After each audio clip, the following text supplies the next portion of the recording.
Welcome to Hoovie's Garage, the dumbest automotive channel in all of YouTube, and I'm in Delaware. Yes, Delaware of all places, the East Coast, and I was driving on this country road and saw this old house with a really cool old car parked out front and had to get out and knock on the door and see if it was for sale, and it was.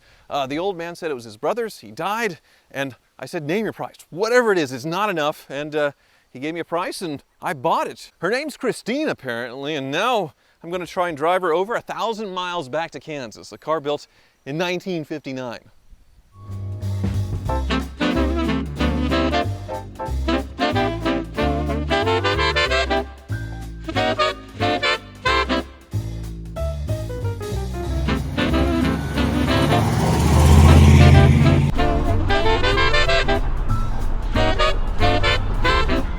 So none of that purchase story is true. I actually bought it at auction on Bring a Trailer, but it was here in Delaware, and I was just driving by, saw this old house and looked like the perfect spot to pretend to pick up the Fury, just like in the film Christine, based on Stephen King's novel. And this car is very close to a Christine, but eagle-eyed viewers would notice that it is 1 year off. In the movie, they used 30 Plymouth Furies to film basically a demon-possessed car, kind of like Herbie, except if Herbie were really, really bad, or to put it in modern terms, say a Decepticon, you know, a Transformer, except the car doesn't transform. It's just very evil and kills people. One guy, and a high schooler, falls in love with the car, buys it, restores it, and then goes on a killing rampage because he's bullied in high school. So an interesting plot line, but the overarching theme is obsession when it comes to cars, and that's why the movie hits with me, even though it was filmed in 1982, and the practical effects, the way they destroyed the cars, actually literally on fire, driving on the road, crushing them, the way they did it with reverse filming, it really holds up to this day. Now, of those 30 cars, only 3 survived. One sold recently for $200,000, and no, this is not one of those cars. This is a 59, so we are 1 year off, but this is the first year of the Fury being its own model, and this one is a Sport Fury, so it is the top trim.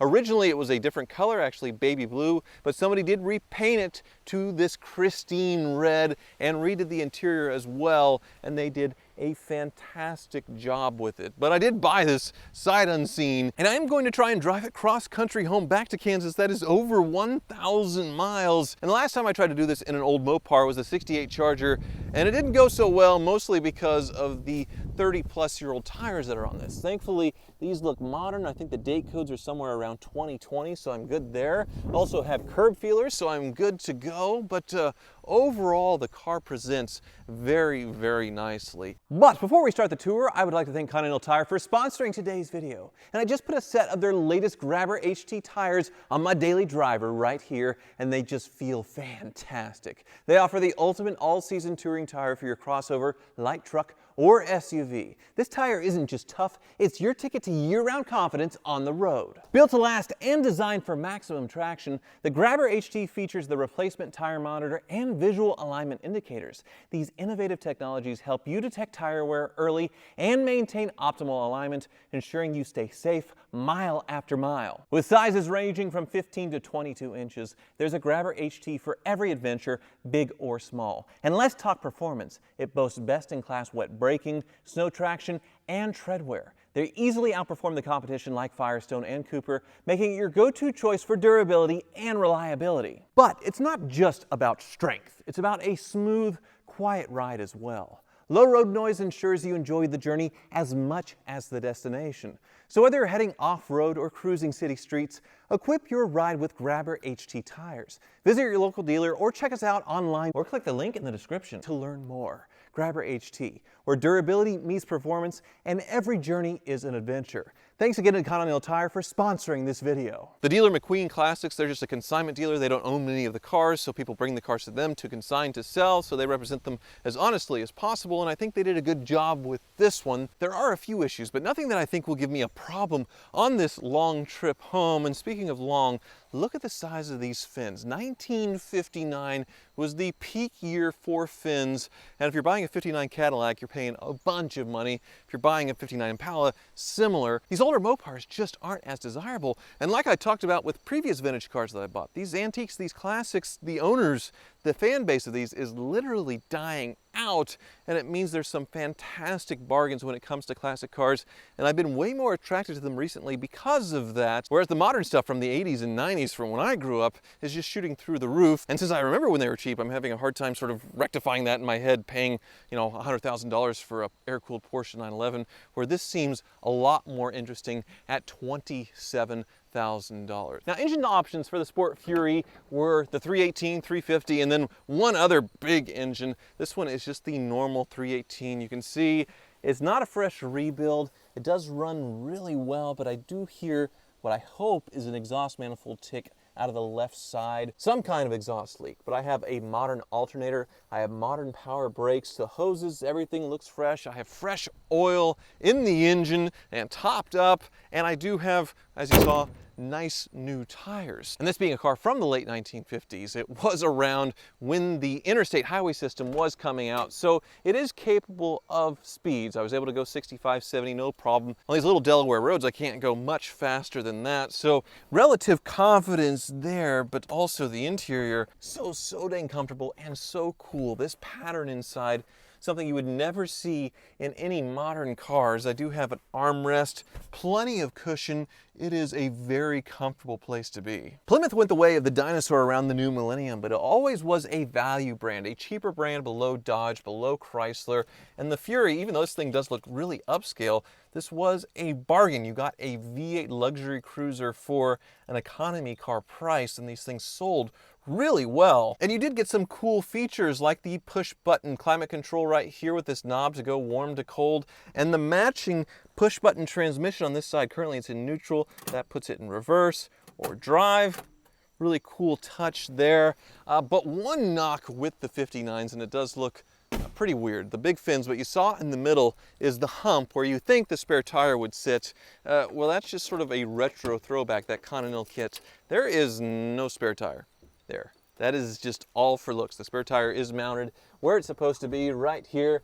Looks like I have a jack as well, so that's nice. A few extra parts, which I hopefully don't need. But overall, the condition is nice. It's what I expected. I didn't expect a concours car, nor would I really want one, because I want cars I can actually enjoy and drive, but it certainly does look incredible. The paint job is nice, and yes, it does have a few little imperfections here and there. You can see some bubbling around here and a few cracks, but once again, I don't care. That means I can drive this thing cross country, 1,200 miles, and not worry about making it anything less than perfect, because it's already there. It's already ready to be driven and enjoyed, and hopefully it doesn't turn into a real Christine and try and kill me for one reason or another.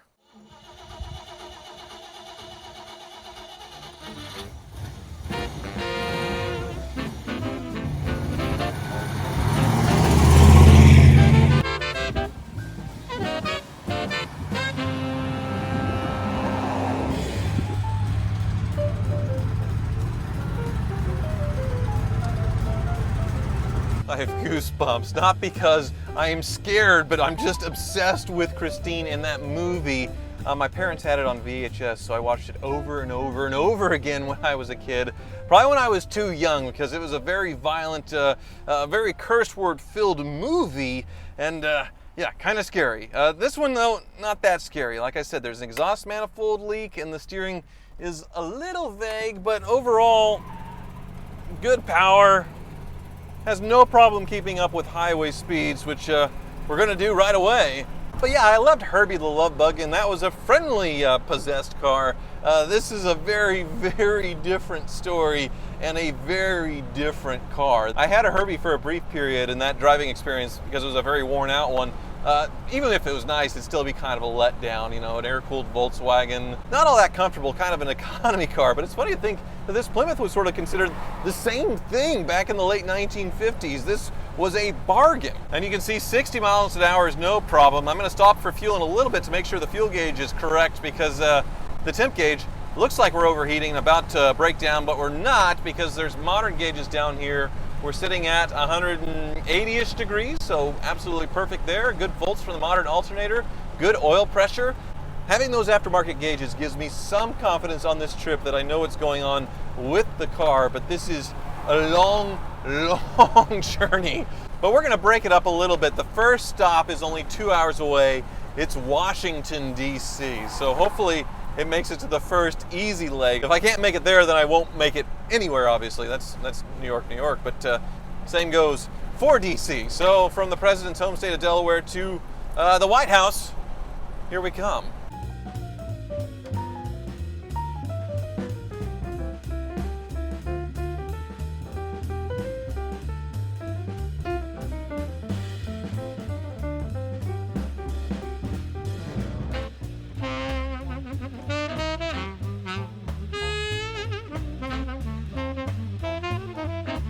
Okay, so far so good. Into DC and pulling up at our digs, the Watergate Hotel. I've heard good things about it. I've heard things, I suppose. So yeah, we'll get checked in and I don't know. We'll get checked in and then go see the sights, huh? Good morning from Uniontown, Pennsylvania. We've gone about 200 or 300 miles after stopping overnight in DC, going to the Air and Space Museum, seeing the original Star Trek Enterprise. Yes, the real deal, the screen-used model, just giant in person, and also going through the other Smithsonian's, the transportation hall, which has a mighty van in it, a K-van, is pretty cool. I love DC, but today's the big day. We're gonna go from Pennsylvania to Kansas, about 800 or 900 miles. Noisy trucks. About 800 or 900 miles, and hopefully it doesn't rain, because that was a interesting experience in the rain. I have one speed on the wiper and it is full blast, but at least it's working. And if I turn the right way, it's interesting. The water goes sort of sideways on the windshield. I get a little drip on the inside right on the steering wheel on my hand. Other than that, the car is doing fantastic. Still has the exhaust manifold leak somewhere, but nothing that's going to give me a worry. But I do want to be prepared, so I stopped by the auto parts store, got a few things, important stuff like a tire iron, because I looked, it's not in here. And then the jack, I don't think is complete. It's missing its handle or whatever. So I got a small bottle jack, duct tape, zip ties, a basic tool kit, some clamps, some antifreeze, and some Rain-X for the windshield just in case it starts raining again. That makes life a whole lot easier. So fingers crossed I don't need any of this, but at least I'm as prepared as I can be for this very, very long day. We've ditched the rental car and April is riding shotgun with me. We are really, truly trusting a 65-year-old Plymouth Fury to get us home.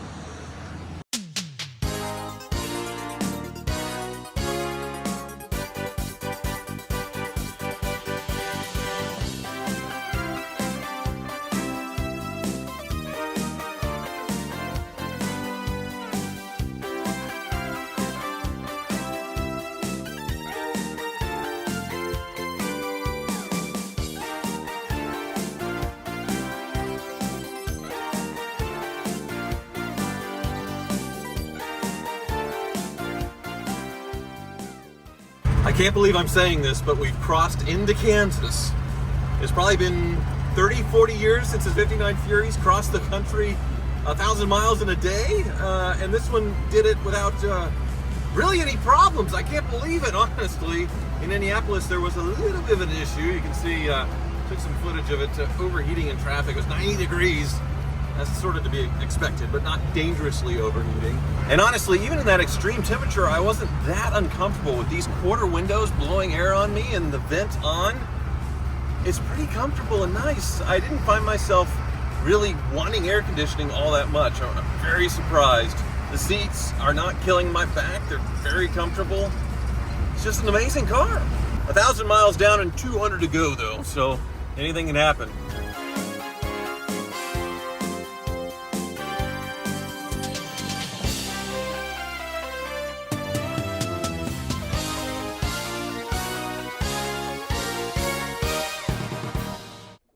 Well, I am absolutely astonished. 1,340 miles later, this 59 Plymouth Fury that is bone stock underneath is back in Kansas, and it did it without missing a beat. All that money I spent at the auto parts store, I didn't need it. The only thing I needed was some oil. It used about 3 quarts of oil to go 1,340 miles, going 65 to 70 miles per hour the entire way, and not as much gas as you would think. It did about 14 miles per gallon, which is pretty respectable for a big giant car like this with a big V8 under the hood. All the drama really was in the last hour of the trip, where it got really hot in Kansas.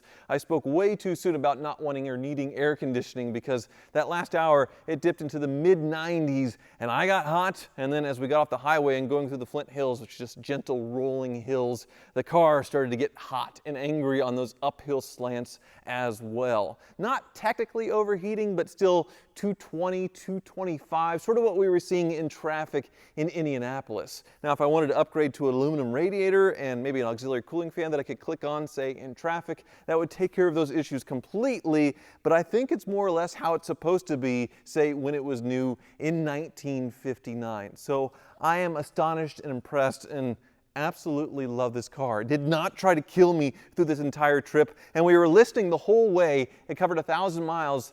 Christine by Stephen King, the book, 50+ chapters, and this 20-hour listen to this book on tape was totally different from the movie. Very, very different. Ghouls and goblins and different dead bodies in the car. The instrument cluster sort of coming alive as sort of a monster. Very, very different ending, different deaths. So different from the movie, and it's going to be one of those experiences that I never forget for the rest of my life. I'm driving Christine, listening to Christine on book on tape, driving in western Pennsylvania in the same area that the book takes place in. We stopped at McDonald's to eat right after listening to a choking scene where the woman in the passenger seat was choking on McDonald's on a cheeseburger, which was kind of morbid, but it was just an absolutely amazing time, and the cost of the trip was about the same as the cost of shipping at home. So all in all, I would call this a big and rare win for Hoovie's Garage. I am so happy. Now, in my videos every single time, thank you so much for watching, and I do mean it when I say it, but I ripped that off from Jeremy Clarkson because I grew up watching Top Gear, and at the end of every show, and that carried into the Grand Tour and all the specials, he would say thank you so much for watching every single time,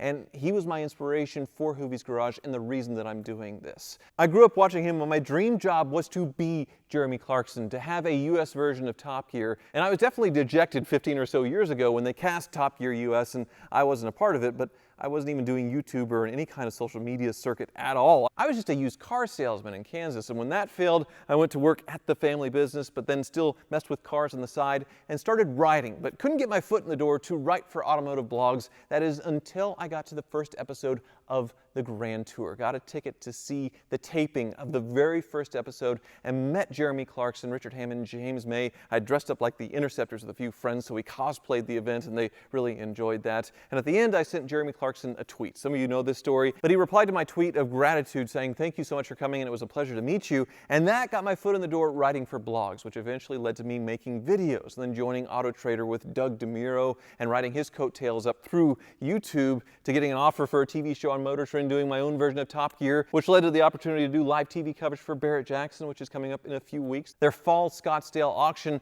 and of course Car Trek with Ed and Freddie, our own sort of love letter to Top Gear. And all of this came from me watching Jeremy Clarkson and being inspired by him, and then him later responding to my tweet and launching this career, if you will. And I know Clarkson Hammond or May, they're probably never going to watch this, but still, I just need to say it. Thank you so much for being an inspiration to me and creating a whole genre, basically, of YouTube based on your image that I and so many others follow. It's led to so many amazing opportunities and experiences in my life, and as the Grand Tour comes to a close with the original trio, I just wanted to take a moment and show my appreciation. Thank you so much, guys, and thank you so much for watching. Welcome home, Fury.